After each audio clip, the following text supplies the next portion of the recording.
জীবনটা আসলে সহজ কোনো গল্প না, এটা এক একটা মানুষের নীরব যুদ্ধের নাম। বাহিরে থেকে মানুষকে যতটা শান্ত দেখায়, ভেতরে ভেতরে অনেকে ততটাই ক্লান্ত। কেউ টাকার জন্য যুদ্ধ করছে, কেউ পরিবারের দায়িত্ব নিয়ে, কেউ নিজের ভাঙা স্বপ্নগুলো নিয়ে। তবুও কিন্তু মানুষ থেমে থাকে না, কারণ জীবন কাউকে থেমে থাকার সুযোগ খুবই কম দেয়। অনেক মানুষ আছে যারা প্রতিদিন নীরবে হাসি মুখে কথা বলে, অথচ রাতে একা হলে নীরবে ভেঙে পড়ে, কারণ সবাই কান্না প্রকাশ করতে পারে না। কিছু মানুষ কষ্ট নিয়েই বাঁচতে শিখে যায়। কিন্তু জানেন কি, সবচেয়ে সুন্দর ব্যাপার কি? মানুষ যতবার ভাঙে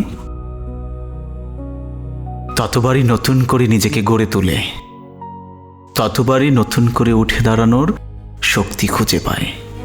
সত্যি কথা বলতে, জীবন যুদ্ধের এটাই তো নিয়ম। পড়ে গেলে আবার উঠতে হবে, কারণ অন্ধকার সময় মানুষকে শেষ করতে না, মানুষকে শক্ত করতে আসে। আর যে মানুষটা হাজার কষ্টের পরেও সামনে হাঁটতে পারে, সত্যিকারের যোদ্ধা তো সেই।